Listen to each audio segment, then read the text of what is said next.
Hey, well, thank you for coming. Welcome, everyone. It is a pleasure to have you here, and I am delighted to be able to introduce this session. This is one that's quite exciting for me.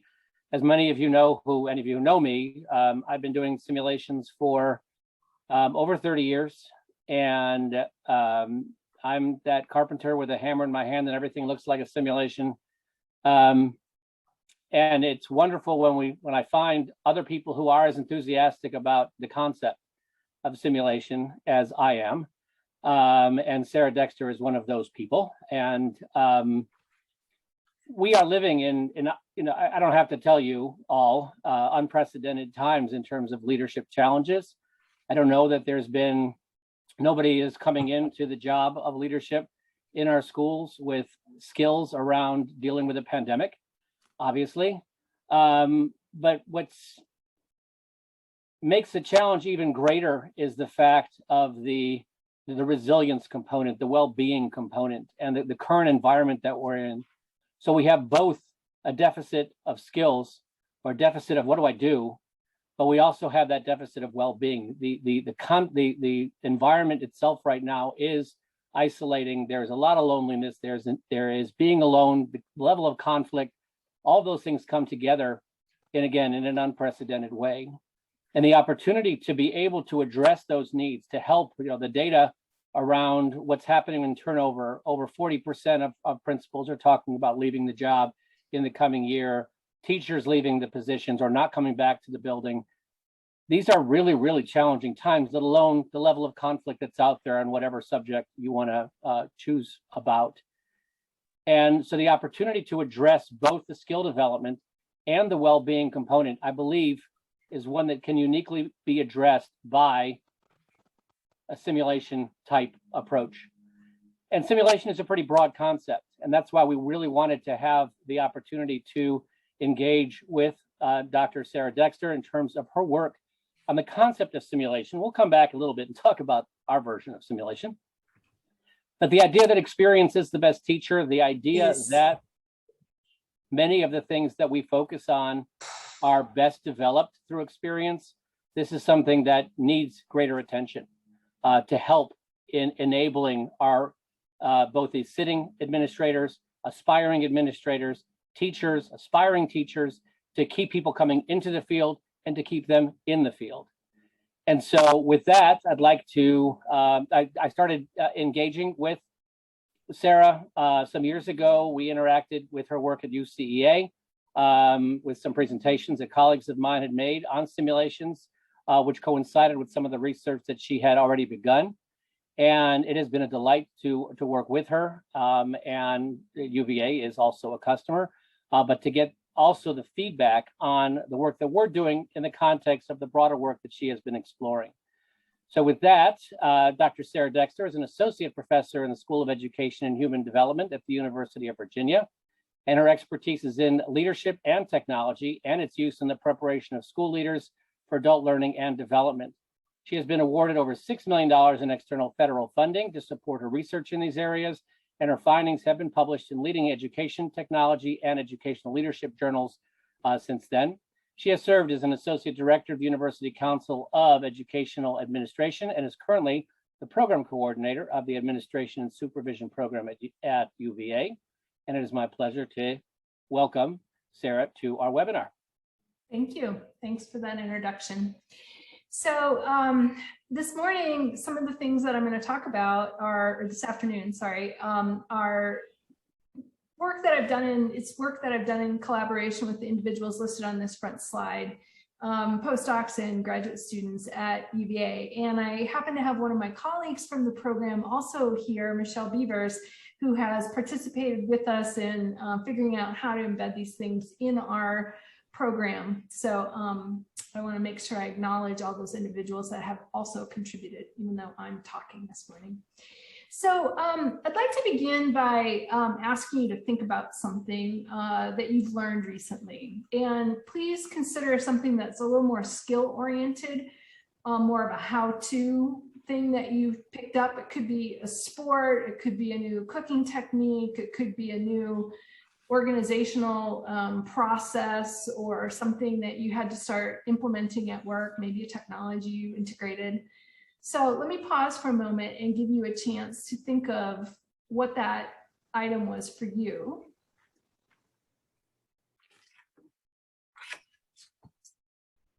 And it might be recently that you learned these things or a while ago, it doesn't matter. But next, I'd like you to recollect how you learned it, how you became more proficient at being able to carry out that how-to.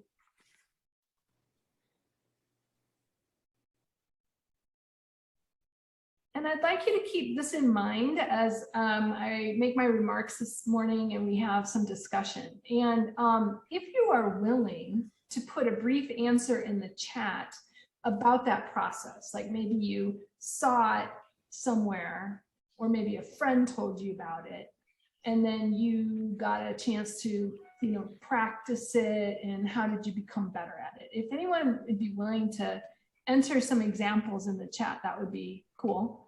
We'd have some reference points.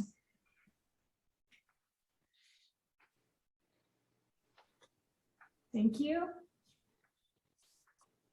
YouTube, it's amazing. There's a YouTube for everything these days. I can't believe all the wonderful people that make YouTubes. All right. Okay, so with that in mind, I want to get started and just kind of have you thinking about how have you learned things, because that really helps us think about, well, what should we be doing for our students and our professionals that we help prepare. This afternoon, sorry, these are the main points that I'll hit. And I'll add that these remarks and findings come from my experience in the preparation of educational leaders. But prior to working in higher ed, I was in charge of professional learning about technology in a school district.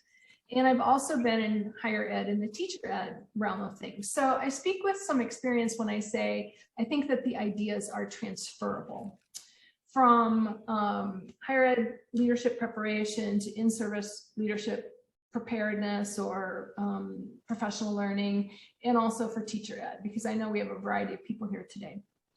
And I also want to mention that the data that I'm going to mention come from two different sources. One was a survey that we sent to all 605 institutions in the US with educational leadership preparation programs. And I might say ELPPs, and by that I mean Ed Leadership Preparation Programs, that's principal preparation. And second set of data comes from working my own ELPP at UVA. All right, so to get us started in thinking about this, I want to draw upon this continuum. This comes from the Handbook of Research on Educational Leadership in 2009. And I think that this continuum really represents nicely some different ways that instructional approaches can vary. And I'm going to add to it in a second, but first let's just notice we have, like, you can learn things in the classroom, that's shown at left, or you can learn things out in the workplace, that's shown at right. And they're going to vary. Different approaches along this continuum are going to vary in how much emphasis they give on context, how contextually sensitive, how contextually embedded they are, who comprises the community of practice that you're engaging with. Is it a community of practice in the school? Is it a community of practice in the classroom? Okay, and how you're going to get that feedback. Is your feedback going to be sort of in terms of theory, or is it going to be in terms of things that you actually do? Now, my colleagues and I updated that continuum as we began thinking about the role of simulations in leadership preparation. First, we included some contemporary instructional approaches shown in the center. That's where simulations, digital cases, and something called clinical simulations, which is kind of a combination of using humans to carry out simulations, but they have this shared digital capture of what it is that people do. And we also updated along the row at the top the concept of self-efficacy. And this is often defined as confidence in your ability to carry out something, in this case, professional practice. And self-efficacy of professionals is something that increases the effectiveness of professionals. So we want to, consider how are we building confidence in ability, actual ability and confidence in ability. So in looking into that lit, we discovered that some researchers had added on to, as a source of self-efficacy, the idea of imaginal experience. And this actually came out of psychology and people who had phobias, fears, psychological blocks to carrying out something, that if they could imagine themselves doing something, it was a source of building confidence in their ability to actually do it. And so we started thinking, like, how is a simulation like one of those imaginal experiences? It can actually be a virtual source of self-efficacy. So we updated the continuum as we began our work in conceptualizing how would we investigate how programs are using these different instructional approaches to prepare professionals. And you're going to see these colored boxes teased out into 15 distinct approaches that I have results about. First, before I show you those results, I want to distinguish among these approaches, and I'm going to refer to them as inactive on the left. You can see the types of approaches, like you read text. Now, reading text ideally is an active approach for the learner, right? But in the traditional sense of active engagement, we think about active instructional approaches as ones which are requiring response and interaction. And you see those posed in the right as things that are probably going to be carried out in the workplace, at least partially, if not entirely. And in the middle, this middle that we're teasing out, we refer to it as interactive. And that term we adopted and used to capture how things like digital cases, like digital simulations, they engage learners in context-rich and interactive opportunities to rehearse. And we call them interactive because they require some choices. And the choices the learner makes determines the subsequent information that they'll see. But they also prompt interaction with the experience the learner had after they have the experience, because these kinds of special interactive learning approaches have the learner engaging with the content, have the learner engaging with co-learners, making decisions, responding, through actions, through verbal responses. And then these tools of simulations and digital cases create artifacts, visuals of what was written out, digitally observed choices or non-choices as action sequences, etc. So then the learner can interact with those artifacts of learning afterwards. So there's multiple ways in which this interaction can occur, but they are neither text-oriented and inactive, nor are they workplace-based and active in that sense. And so we think of them as fail-safe, with low consequences for mistakes, allowing for repeated practice. So take a moment and think about, let's look at the chat and see, how are some of these middle interactive learning activities and approaches similar to the sorts of things that you typed there? And a lot of people wrote that they have practice, right?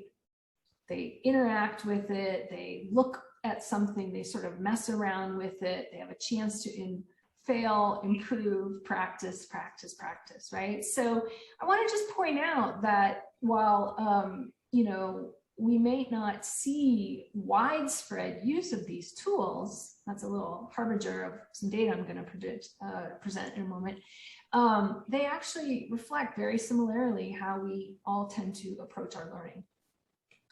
So first, let me add here on the diagram the 15 different types of learning that we asked program coordinators in these 605 institutions we surveyed, for them to say which of these instructional approaches are used in your program.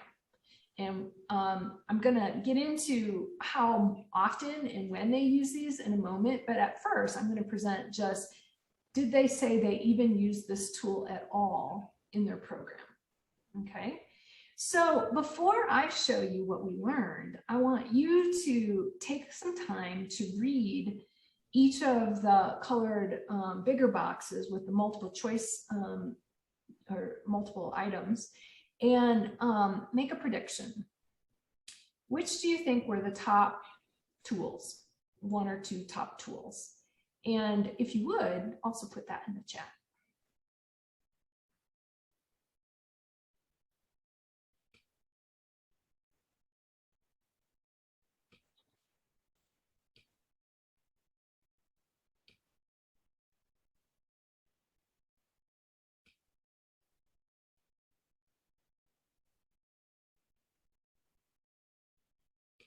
Okay, so prediction, which ones do you think were most often used in leadership preparation programs across the US?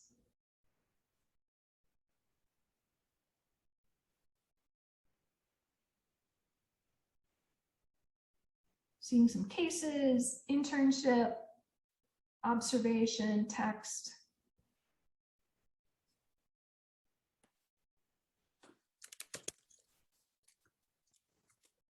Okay, I hope everyone has something in mind. It's always good to get yourself internships, yeah.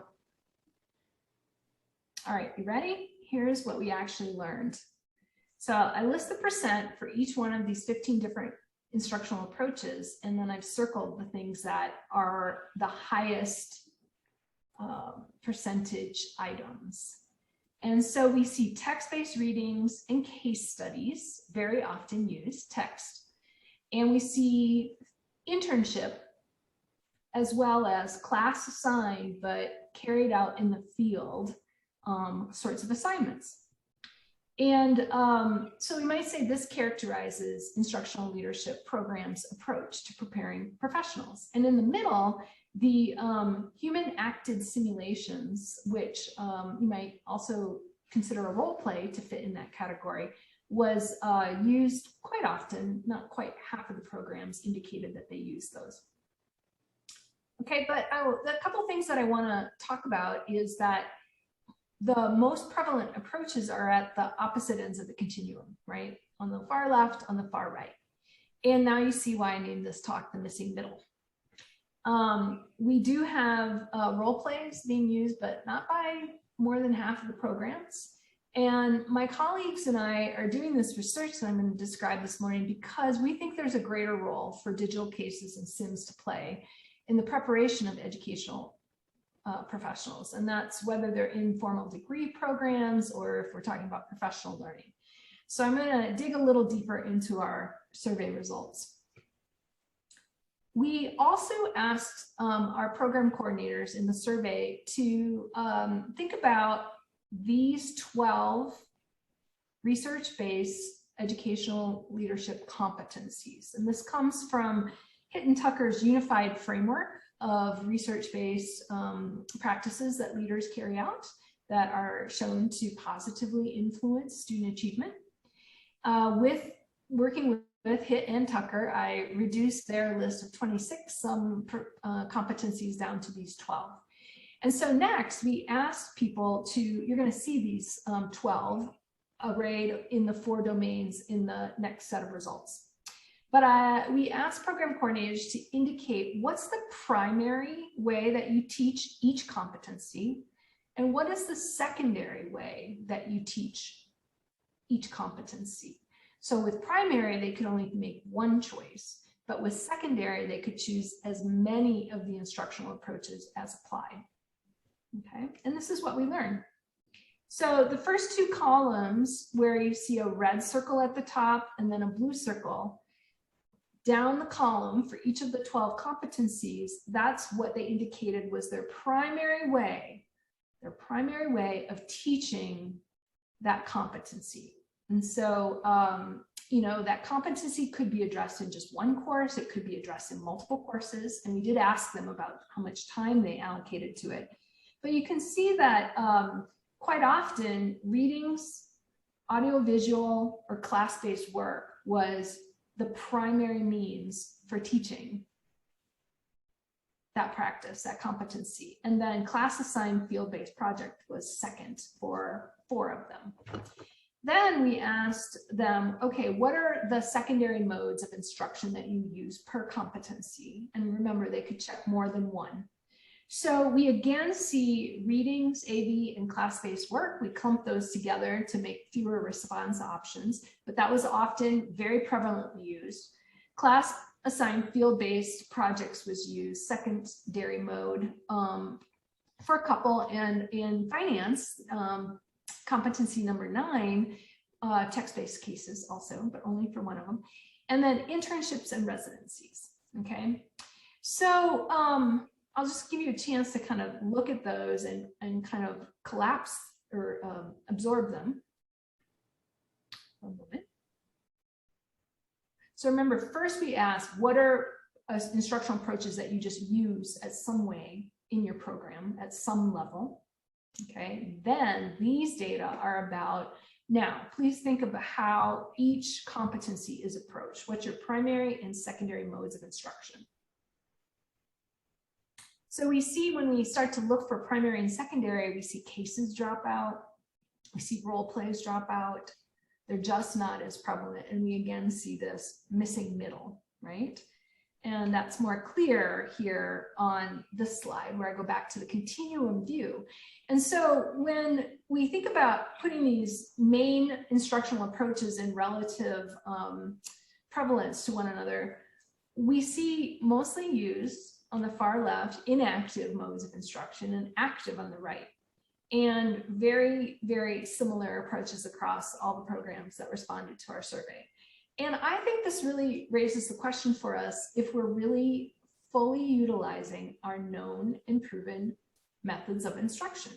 We don't have the full range represented on this continuum in place across our ed leadership programs.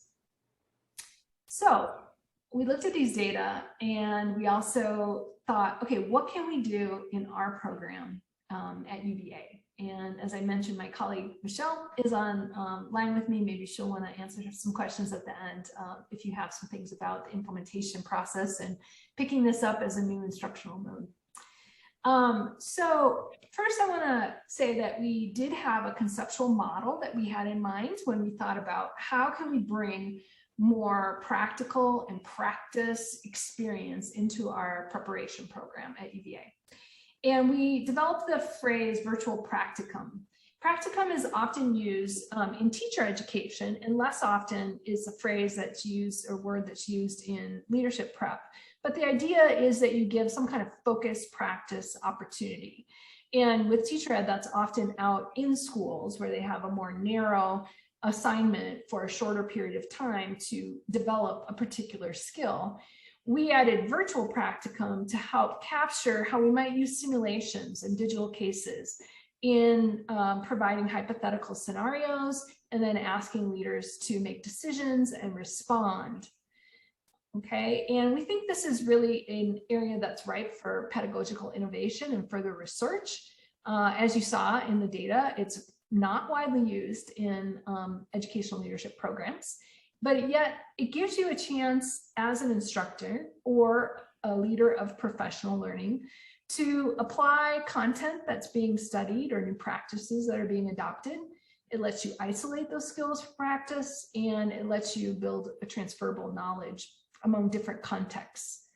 Now, I will say hats off to teacher ed in higher ed. They are using the simulations more often. There's much better, deeper literature. It's still developing, I'd say, but there's more use of how simulations can provide data on their use for repeated practice and rehearsal and refinement, how they can provide opportunities for instructors to model and see students capture back, to train for particular protocols, to provide moments for self-reflection and other kinds of formative assessment, to do some research on different ways of preparing. So teacher ed has a greater body of literature on this.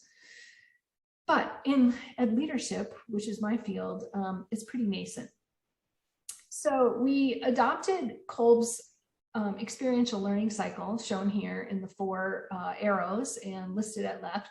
as how we can think about guiding our ways to help faculty integrate virtual practicum into their courses. And so when I say virtual practicum, I mean not just the simulation, right? But what you do for pre-briefing, what you do for briefing, the experience the students have, the ways you ask them to reflect upon that experience, then the ways that you debrief with them as a group. And that whole package together allows that you have all 4 steps in this experiential learning cycle occurring. So I suspect you're familiar with these titles. There's over nearly 40 or more of them, are a range of educational topics. We use School Sims. Ken mentioned that we're a customer. And we have, I'll say a little bit more about which titles and how we, spread those across courses. So this is one of the virtual practicum tools we use. A second one is called Immersion, and you may or may not have heard of this one. It is sometimes referred to as digital puppeteering, in that there's an avatar that is shown. You're seeing an avatar sitting in an office environment, and behind that avatar is an actual human actor. And the human actor gives voice and responds according to the students, phrases and things that they say. So they actually have a conversation back and forth. And we drew upon the work of Ben Dotcher at Syracuse University. He wrote a book that has about 15 different scenarios for educational leadership, role plays, clinical simulations where there's a trained actor. He and his colleagues at Syracuse use this live. We had the opportunity to do this via Immersion because our institution happens to have a site license for it.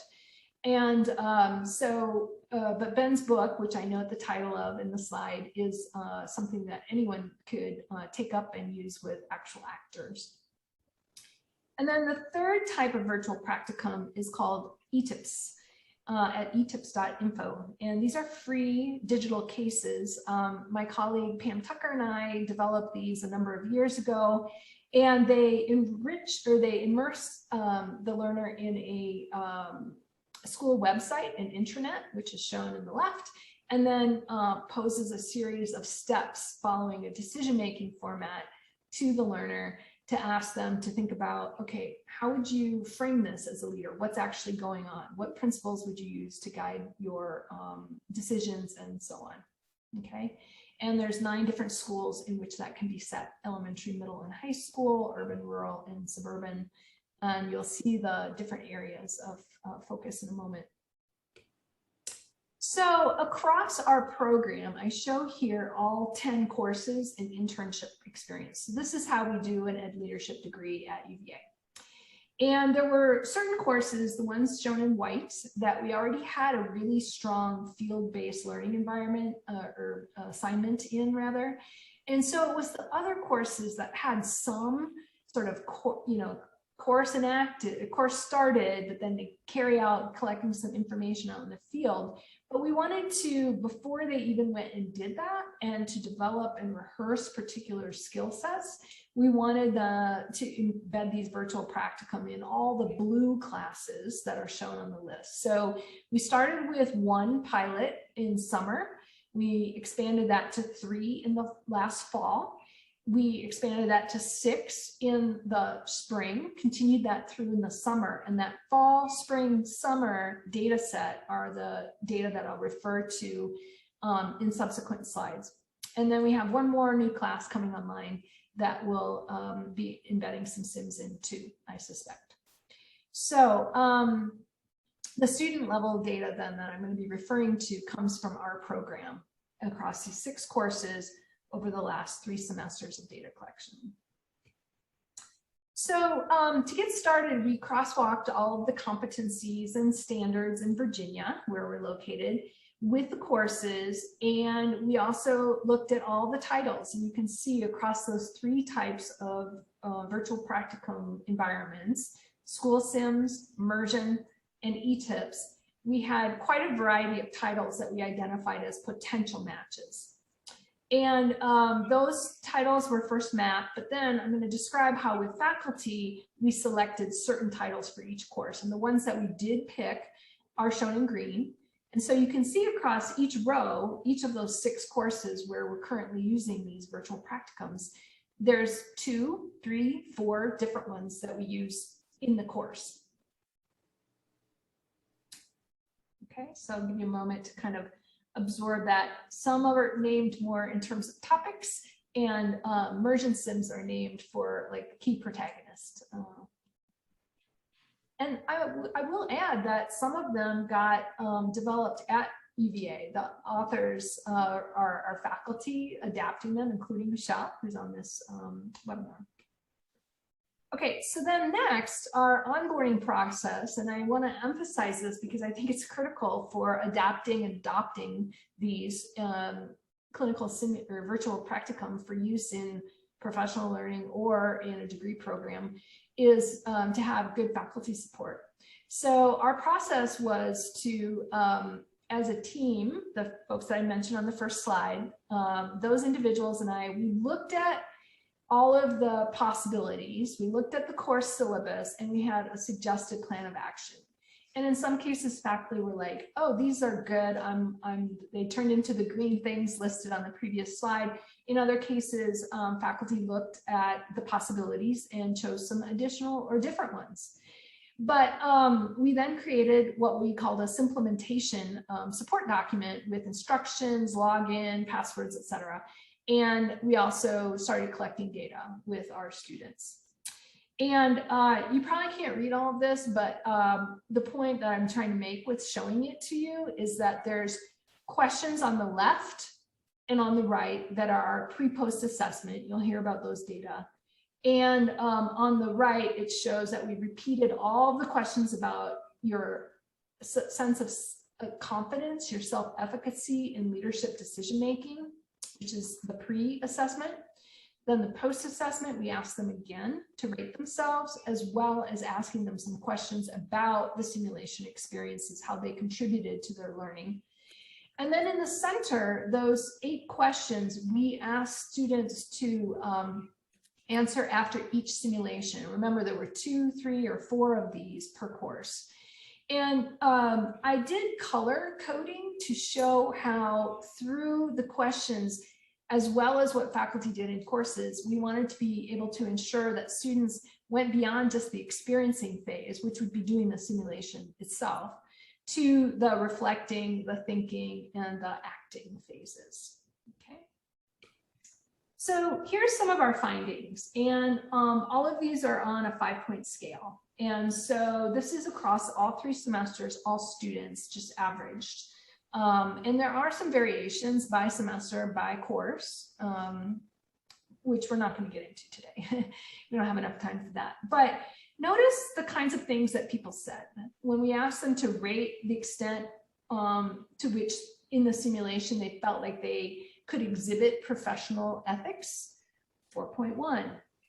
Their certainty about applying their course content correctly, and we asked them to actually, in an open-ended answer, to say, what do you think the simulation was about? What did you apply from the class that you're in? Close to a 4, 3.8. Same with how did this experience contribute to your confidence in your future ability to carry this out? Then the next couple of rows ask them to rate the contribution that different aspects of the whole use by faculty made to their learning, the class discussion and the debrief, the completion of the sims. So they got as much out of debriefing, they said, as of doing the sim themselves. And that's why I want to keep referring to the whole experience as not just doing a simulation, but rather a virtual practicum, a very applied rehearsal space that draws out students reflecting, abstracting, and thinking about the next course of action, all the components of that experiential learning cycle. And then the ratings for the students about the simulations, that they thought they were authentic, that they were realistic, they were worth their time, they knew what they were supposed to learn, they'd like more of these in their future classes, all very high ratings. Okay, so mostly about 4 on a 5-point scale. And when we think about, we asked students, do you have any remarks you'd like to share about the Sims and the ways that they engaged you? We got, this is just a Wordle to quickly kind of convey some of the key things that the students said. They really think that there are great ways to engage.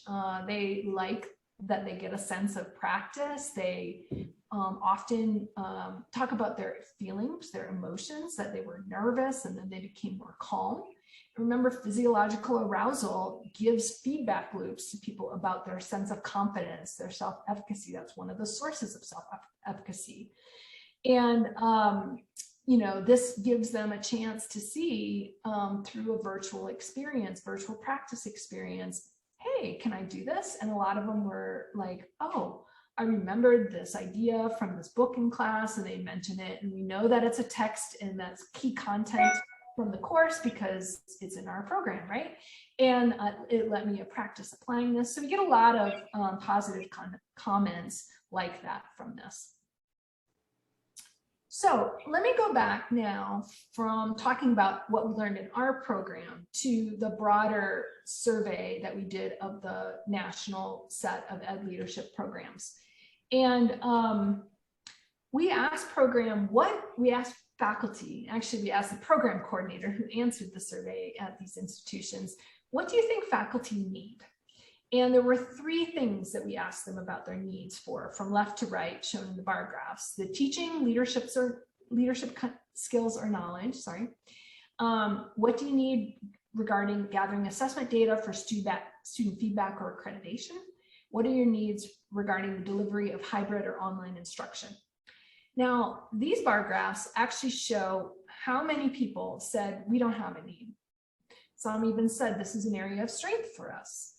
Okay, so we had around 50% of the program saying, nope, no need, which I think is very interesting. But for the other half that did express needs, here's the kind of things that they said. Regarding teaching leadership skills or knowledge, they want to improve the internship experience. And remember that internship is one of the main ways that they consider a primary or secondary mode of instruction. And they're saying, like, we know there's, when we got into like the qualitative analysis, they identified many ways that they could see that that could be improved. They had a need for further knowledge and theory about things, but they also mentioned simulations as an area that they thought they see potential. They named it through their open-ended responses as a mode of instruction that they thought could help teach leadership skills or knowledge. You can see the kinds of things that they listed for gathering assessment data for student feedback or for accreditation purposes. They again mentioned Sims. And likewise, you know, their needs for the delivery of hybrid or online instruction, Sims were again mentioned. So we can see that we have faculty not using that missing middle, yet identifying aspects of the missing middle as potentially ways that they could improve their program.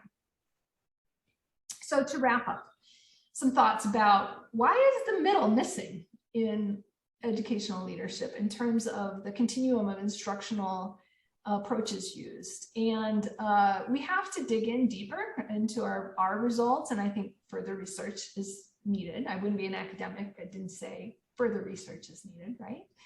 But we do think that this represents a need for reckoning in the field.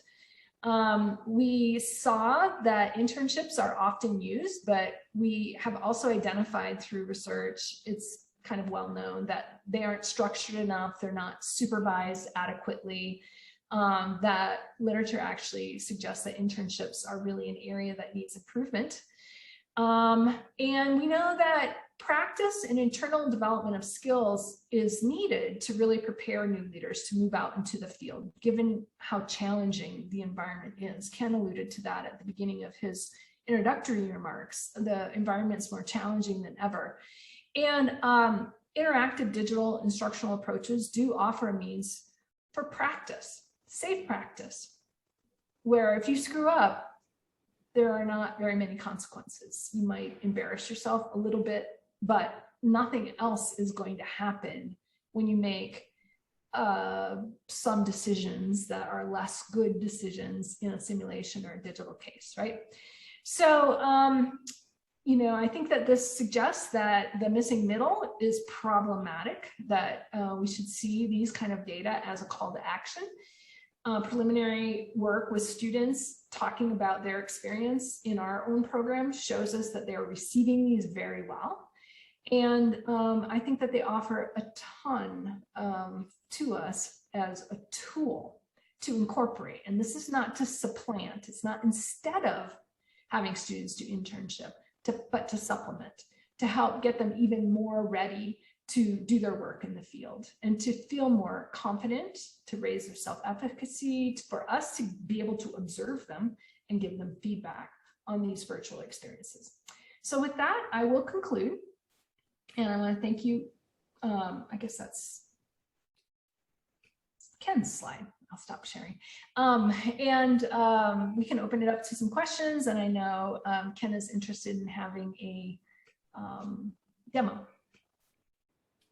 Thank you so much, Sarah. That was great. And please, folks, post your questions. Let us know if you want to ask anything, or go ahead and ask. You know, one thing that I would love to see as a next opportunity relative to the continued research would be to map the perception of, you know, after the fact, right? How prepared people felt when you look at those skill sets in terms of, okay, so we're looking at it how we design the teaching of, or enabling the learning of. How did that result, right? So how confident, what was that self-efficacy when you got out into the field? How did that map to those methods, right? So the ones who feel that they don't have any needs, good for them, and that were predominantly either instructional or practicum, you know, live, that to get some insight into that. I'd love to see that. Yeah, well, Michelle, my colleague, might actually like to also respond to that if she is willing to pop on, because she works with some students, both using these in their course, but also then supervises the internship experience. And students' sense of preparedness is a critical issue, right? And I'll say, Ken, before we can answer your question, we need to get a much more robust set of programs using a robust set of, you know, virtual practicum before we would have people to follow out into the field. So we have a two-step problem to solve.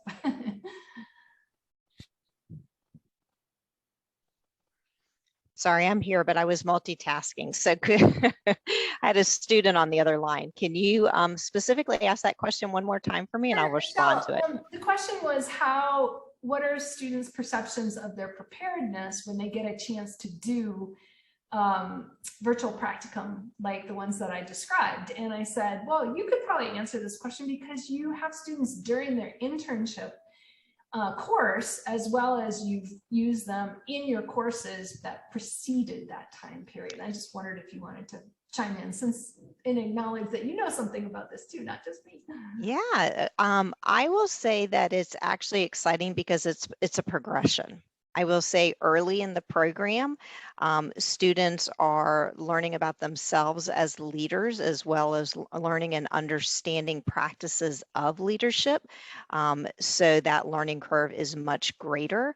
However, by time they're engaging in the virtual practicum experiences in their internship, they're hungry for the more challenging experiences of the virtual practicum, because they've had some of these experiences in real life, as well as engaged in many of the virtual practicums themselves.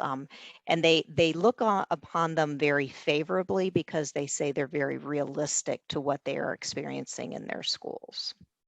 Okay, thanks. Mm-hmm.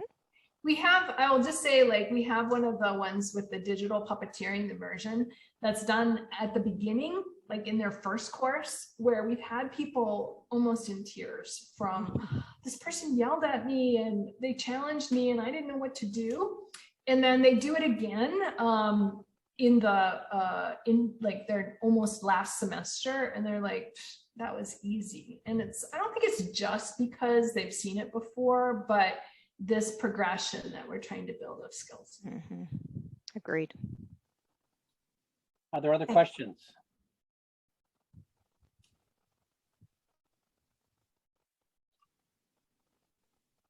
So one of the things that I would love to add, just in terms of, from our standpoint, obviously a lot of this was academically oriented, but a lot of what Sarah was saying relates also to how districts or schools Absolutely are implementing their professional development internally, both formally and informally, and certainly from within the confines of this idea of experience being the best teacher, and again, especially in areas that are contextual, and you raise the idea of contextuality up front. Obviously, self-efficacy is a contextual issue. Confidence is a soft skill, and it's related to a lot of things that often have little to do with what you know. It's your ability to do, which again we develop through the experience. And for us, the focus is to make them as scalable and flexible as possible, right? Because we need to meet, and if we haven't learned anything from the pandemic, right, we need to meet students where they're at, right? We can't necessarily require them to be present. We can't require them to be in a particular location. It's good if we can sometimes, but the opportunity to make sure that the experiences can be had and utilized in a manner that supports the needs of the school, the needs of the district, the needs of the students, obviously, primarily, because of what we know from the recent Wallace Foundation research about the impact of leadership on climate, the impact of leadership on student performance, on keeping teachers in the building. And again, with all of the turnover data that are quite compelling and depressing, how do we, in fact, focus on that confidence, that self-efficacy that can translate into staying present and being available to support, irrespective of the challenges that are coming, and being able to then have a variety of practices. And so, hence, our development of the library, and to look at opportunities for new problems of practice,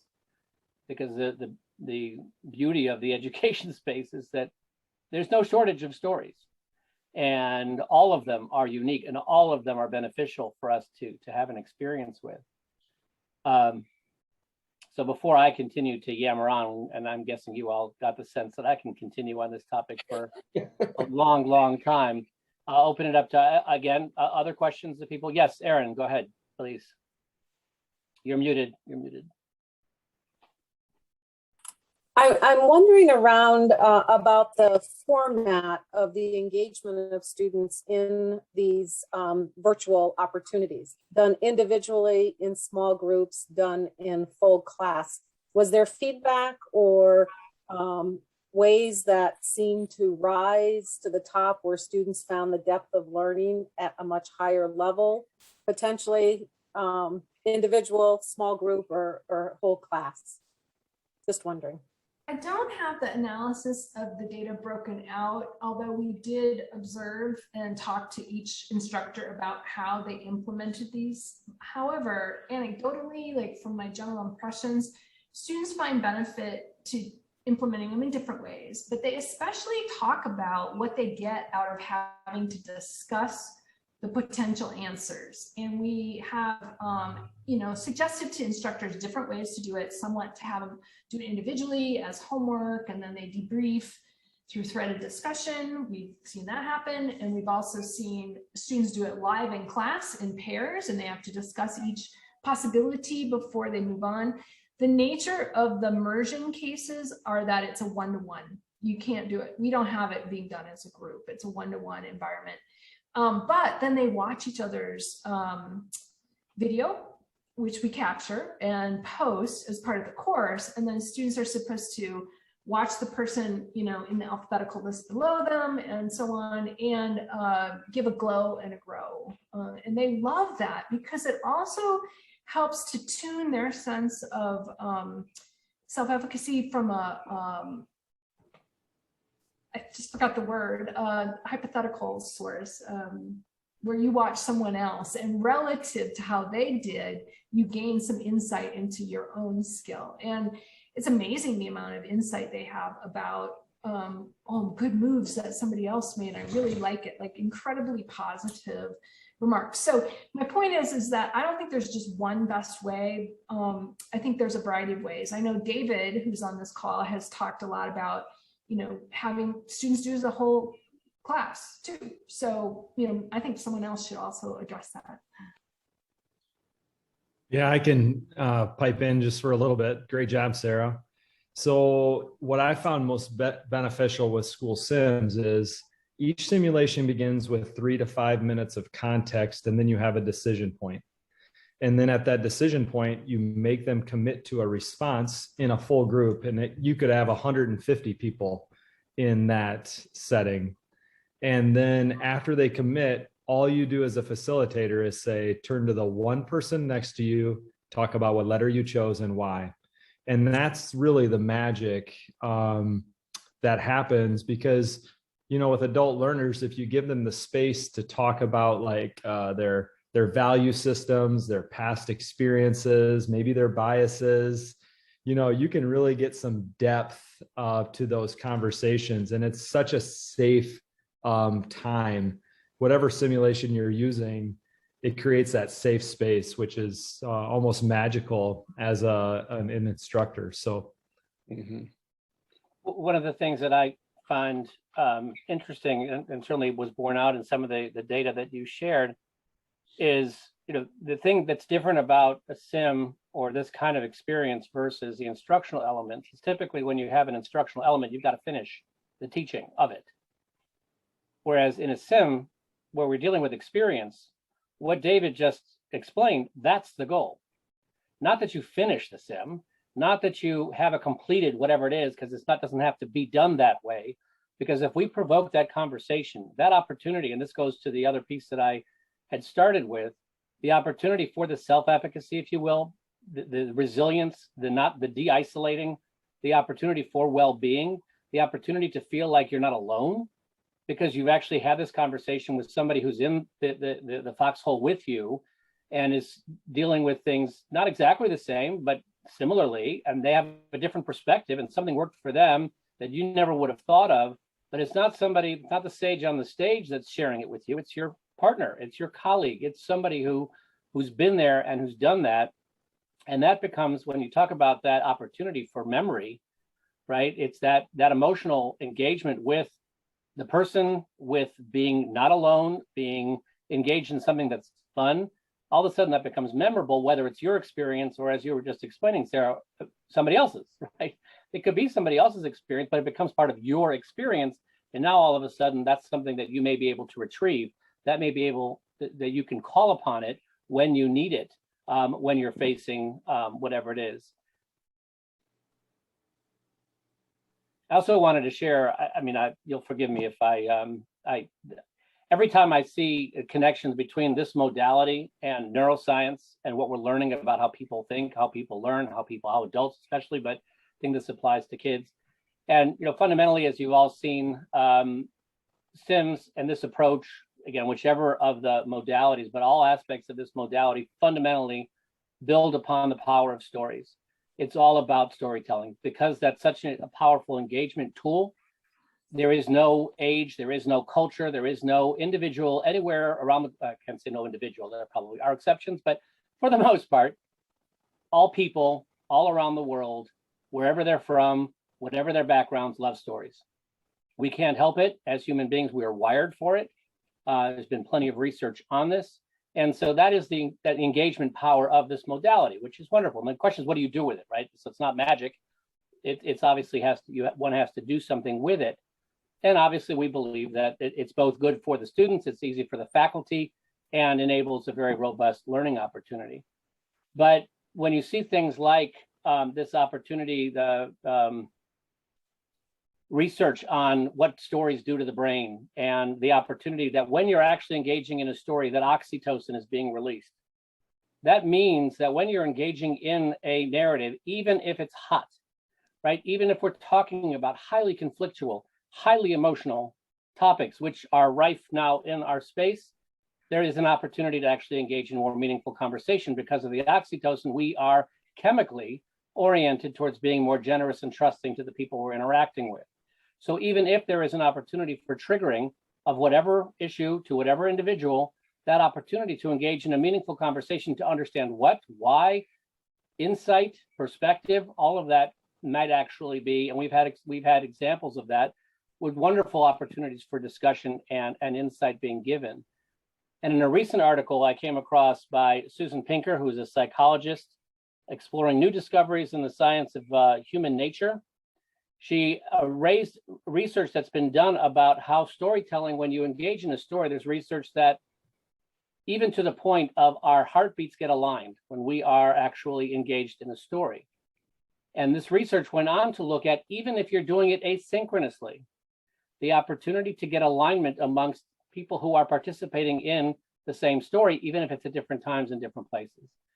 When you think about the opportunity to align hearts, to me, that is a delightful idea, because we could use a lot more of that with the current environment that we are, certainly that's going on in schools, let alone everywhere else. And so the opportunity to provide even when there's no time, right? Nobody has time for this. Nobody's got time. Everybody's bogged down with everything that's going on in the school, in the districts, the workload in the university programs. But the opportunity to engage in something that can have that opportunity for alignment, for that efficacy piece, is a wonderful opportunity. And so I know we're about at the end of time, and I want to stop hogging the space. So other questions, please.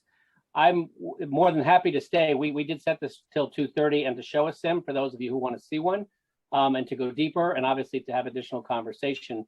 But I did want to acknowledge the time, and also, thank Sarah for her collaboration on this and for partnership over the years. And I look forward to continuing to help her with her research and to continue to expand what's going on in the field along these lines.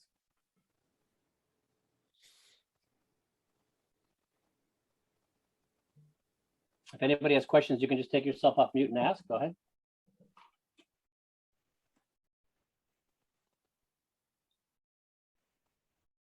You were just that clear, Sarah.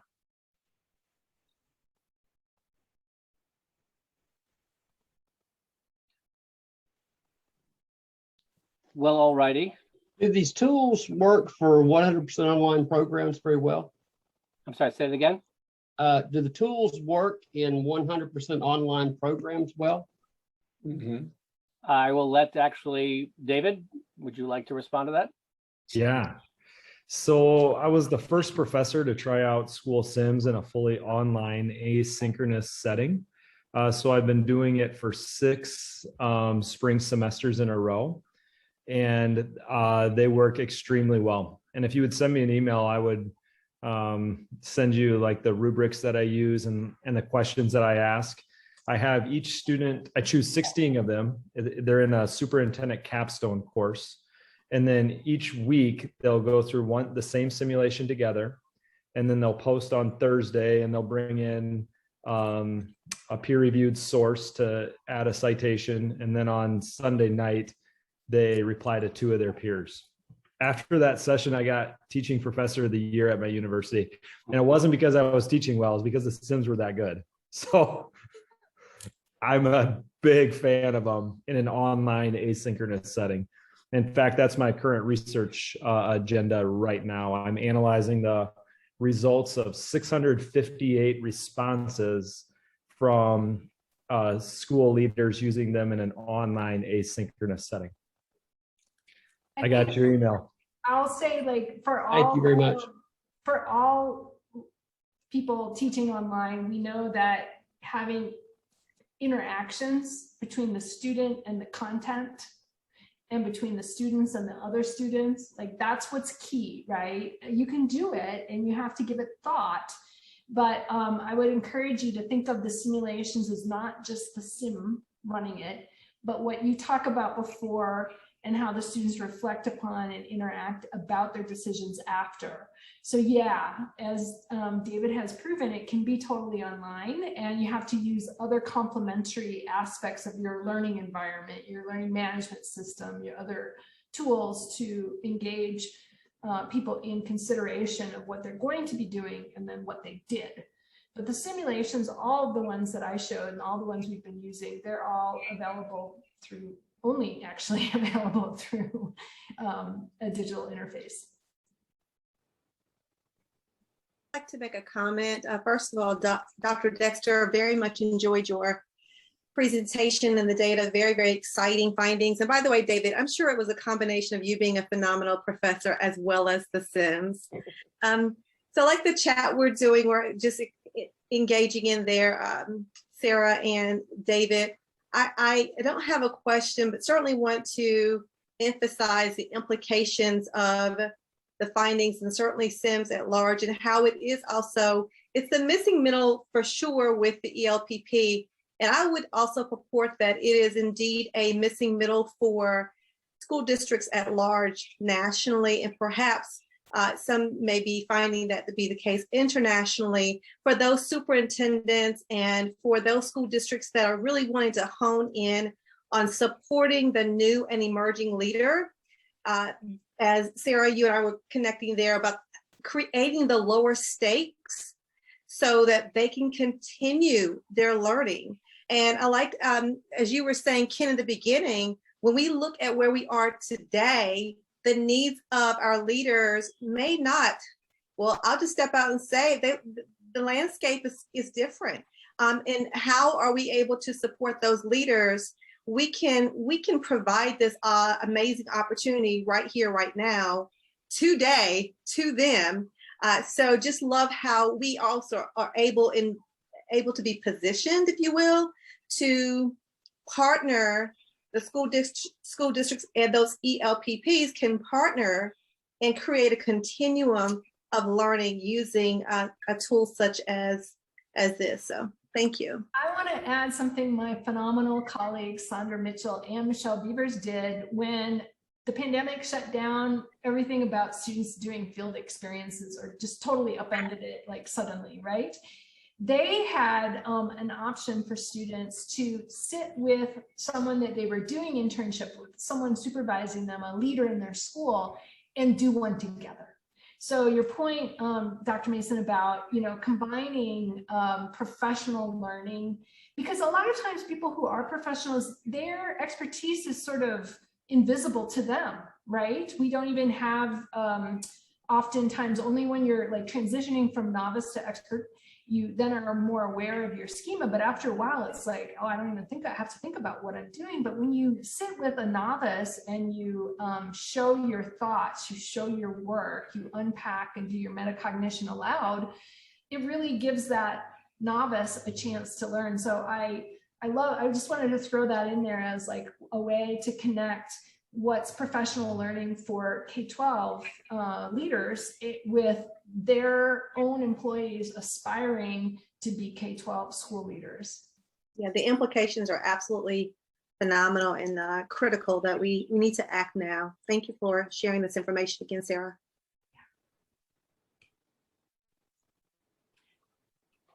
There are only a few of you here who who may not be familiar with simulation, and I'd be happy to get on with either to share with, let me put it out there. Do people want to stay on to see a sim? Those of you who are still here, or I'm happy to get on with each of you individually if you are looking to become familiar or more familiar with the simulations.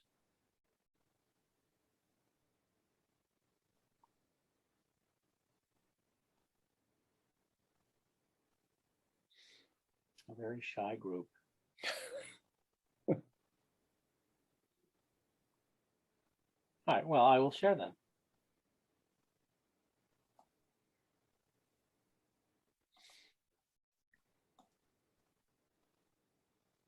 I'm going to need to go, but I wanted to thank you for this opportunity to, present, and I appreciate everyone's engagement with this. So, Thank you. Thank you, Sarah, very much. Bye, everyone. Bye, thank you. So for those of you who are still with us, this is, I will just go into it. And again, I will be happy to, or any member of the team would be happy to engage with you in terms of delving deeper into what the simulations are, how they're used, and how you can take advantage of them. And in fact, just to, again, one of the things that is important about the modality is the opportunity to blend across the various standards. Whatever learning opportunities you're looking at, any simulation is not going to be about an instructional topic. We give them names, but the fact is what we simulate is time. And so what's happening in a sim and any kind of experience, right, is stuff happens. Stuff doesn't happen in order. Stuff doesn't happen the way you'd like it to. In fact, it's the stuff that happens out of order that gets us messed up. And so the opportunity to capture the integration of standards or social emotional or operational or other elements as they play out in the realm of activity, of leadership, that's what we want to get at with the experience. Because, and it's important, I should also say, it's the middle component, but they all work together, right? Everything's works better in the blend. So you do have the instructional, the inactive, you have the interactive, and you have the active. All of those need to work together. And the opportunity to design such interventions is, or the design your curriculum is critical from that perspective. This is a simulation that we call the disruptive teacher. And these are the characters who we'll interact with. In this scenario, you're the principal of Brookside Elementary School. At Brookside, the less experienced faculty members tend to be special educators, and there's a divide between the veterans and the new faculty.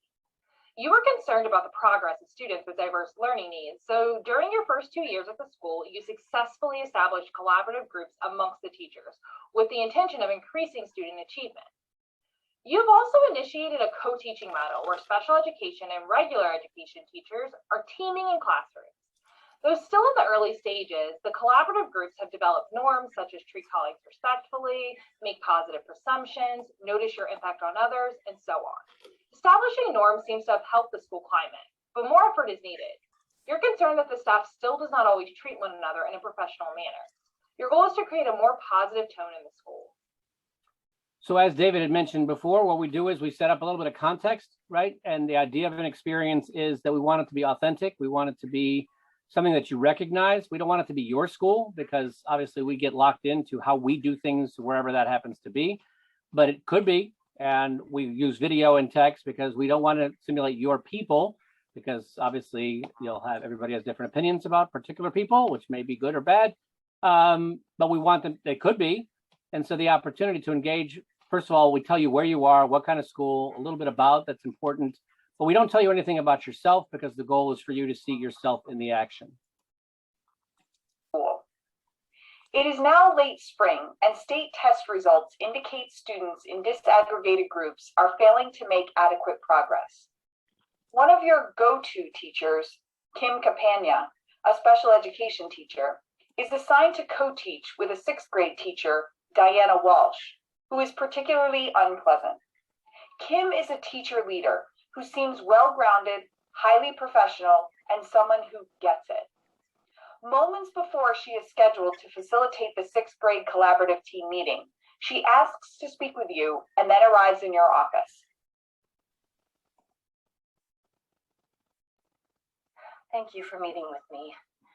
I'm sorry I am so upset, but I've been trying to decide if I should even come to you about this. No, I think I've waited too long, but you must know, Diana is very tough on the kids. She has her favorites, but with some kids, she has such an attitude. She's sarcastic and she calls them lazy, and she's making some of them really shut down. I do all I can to build the kids up. We're supposed to be teaming in our classroom. She's making that impossibly hard. On top of that, she's just so rude to some kids and to me. So this brings us to our first decision point. How will you respond to Kim's concerns? Make a choice from the following. 1. Thanks so much for opening up about your concerns, Kim. What are your perceptions about what is going on? Or 2, I've seen some of the same issues with Diana. I'm glad you feel comfortable coming forward. Tell me more about what you've been seeing. Or 3, Kim, you need to understand that she is trying to motivate kids that are falling through the cracks. Some of those kids just need the kind of tough love she is delivering. Or 4, I hear your concerns. The problem is that if it's just you, it is a he said, she said situation. I haven't heard from others who share your concerns. So we're going to have to make a choice. I mean, obviously, this is a choose your own adventure type exercise where participants make a choice and the simulation responds, right? There is going to be a path that is going to be followed because one of the things that's important about an experience is to experience consequences or blowback, because often the decisions are complicated enough, but it's the blowback that really messes us up, because that's the stuff that we weren't anticipating. We weren't necessarily as thoughtful about what was going to happen after. That stakeholder who didn't like what you did really didn't like what you did and surprises you, or whatever the case may be. And so the opportunity to have that kind of robust experience is what the goal is here. So anybody want to chime in with what they would do? A, B, C, or D, 1, 2, 3, or 4?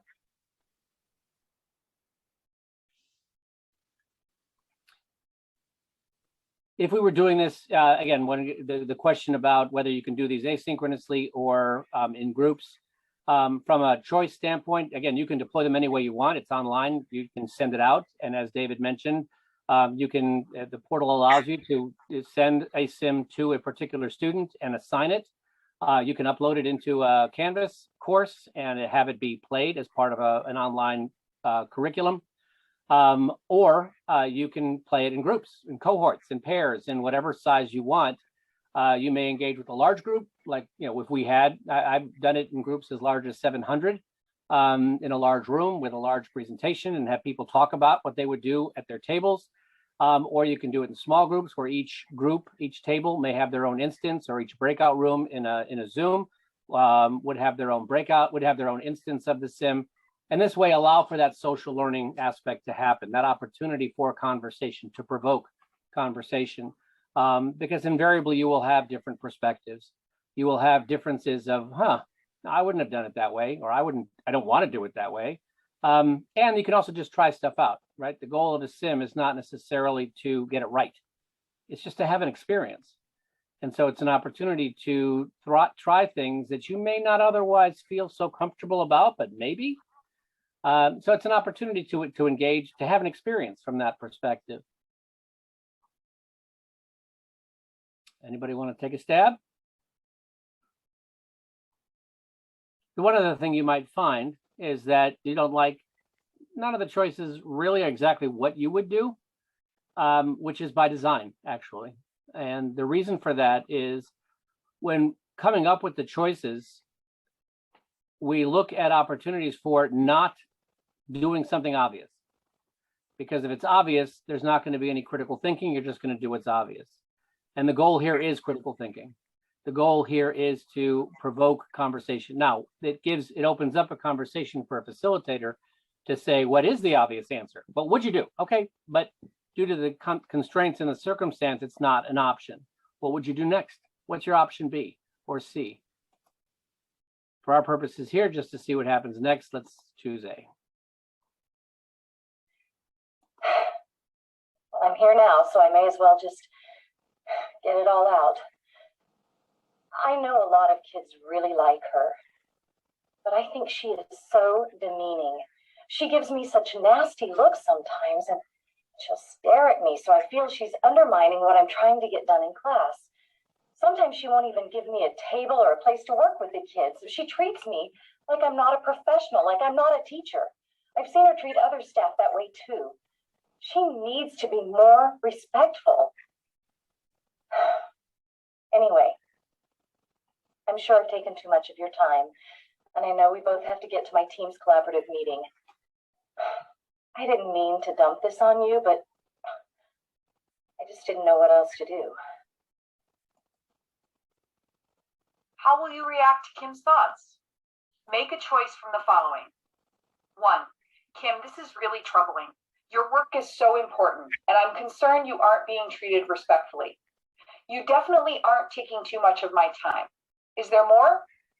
Or 2, it seems as though you've been thinking about doing something about this situation. Addressing your concerns directly with Ms. Walsh could be a good start. Do you think it would work if you reminded her about our positive assumptions norm? Or 3, Kim, thank you for sharing how uncomfortable you feel when working with Ms. Walsh. Since we're close to the end of the semester, do you think we can finish the school year and perhaps address this over the summer and into the fall? Or 4, let's go to the meeting. We can continue this conversation later. Thanks for sharing with me. Okay, what do you think?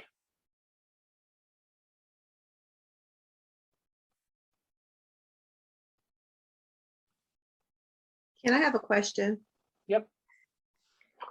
I was wondering, just before you came to this portion, I noticed that Michael had chosen A. And I wondered, Michael, if you would be okay with sharing why you chose A.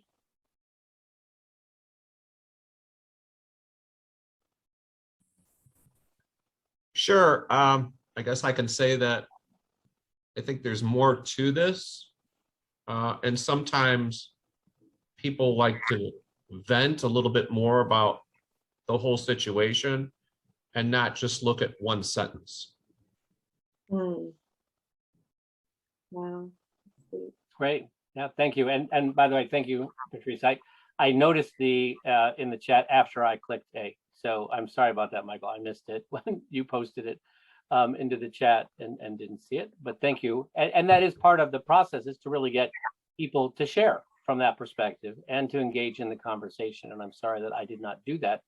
But that really is, that perspective is incredibly valuable. Everybody's perspective is important and can contribute, because even if we don't get people to always speak out, right, but they do process it relative to what they were thinking. And that was the point that David had mentioned, by getting people to commit to a choice before we actually open up the conversation, is because often we may go along, right, with the herd in terms of, as we begin to have that conversation, if we haven't committed, we'll just go, oh yeah, that sounds good, or oh, okay, that sounds good. But if we've committed, then we've actually placed that stake in the ground, if you will, even if it's only in our heads. And it allows us to then provoke that conversation further, or to see our choice versus somebody else's choice, and to begin that process of evaluating or thinking a little bit more deeply. So thank you for that. Yeah, sure. And for me on this one, Ken, I think, and those that are here, I think that I would feel most comfortable in selecting B. I like that the ending question that poses, do you think it would work if you reminded her about her positive assumptions norm? I think that question is very much of a leadership frame question, causing her to think, causing her to collaborate and go back and maybe communicate. But at the same time, prior to asking her the question, it seems to me that she's being validated for sharing. So I wonder what others are thinking about, what they may choose in this. Great, thank you. Anybody else want to chime in?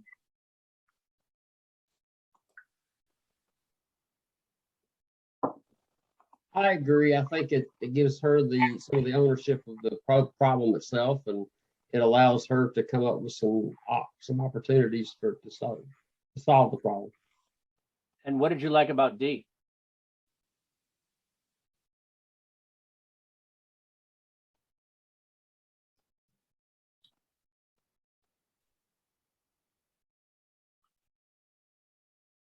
Was that Michael who was just speaking? I think Yeah. it was. No, Okay. it wasn't. Oh, it wasn't. Okay, sorry. That's good. It was Don. Thank you, Don. That's great. Thank you. And Michael, did you want to talk about what you saw in D? Well, I guess the one thing I look at is that with D, if you're, is this a time that you need to take a moment and reflect as a leader first? And you've already addressed the situation to a point that you've not acknowledged it. But sometimes I always want to take a little bit of time to think about this, rather than jump into, I think some of these things, there might be more than one correct answer. And unfortunately, you have to take what you think is the best out of the two.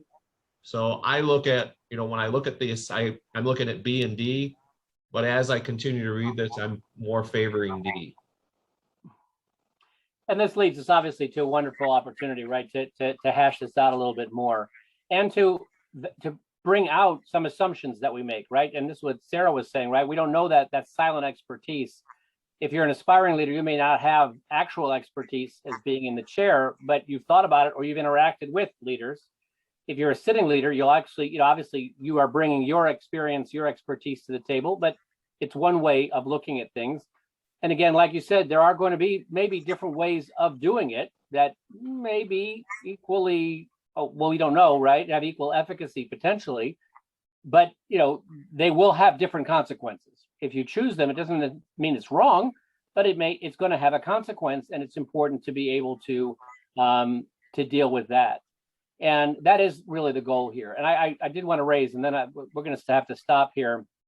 But I'm happy to go further if anybody's interested in reaching out, and to have a more involved. I'm going to just put my email address into the chat. Is the opportunity to provoke this kind of discussion around things that are based on our own perception. I had one interaction recently where I did it with a class out at university in Kentucky. And one of the students raised, because of the way the language was in that third choice, in the second one, it seems as though you've been thinking about doing something. He responded to that language that I think as though you've been thinking about doing something that not oriented towards the idea that you were thinking of in talking to the other person, but maybe something a little bit more unfortunate, which I'd never thought of, right? It never struck me that way. And certainly we didn't write it with that in mind. But that's what can get provoked, right? Because that is something to be thoughtful about. Be careful, the language that you use. And it led to a very interesting conversation that would never have happened without this kind of exercise. And so that's really what we shoot for, and to really do this around the challenges that we're experiencing in schools, the challenges of leadership, the challenges of dealing with individuals, right? This is interpersonal, organizational dynamics that are at play. Those are the things that really require experience in order for us to deal with them in a most compelling way. So with that, I will, if you do go back to play, since we had a couple of people say B, so why don't we just see what happens if we choose that, and then we will be able to close it out. I don't know about talking to her directly. I had enough trouble deciding to come and see you. Somehow I don't think it's safe to deal with her in a direct manner. She strikes me as the retribution type. If I thought we could work this out reasonably, I would have tried that. This makes me really uncomfortable.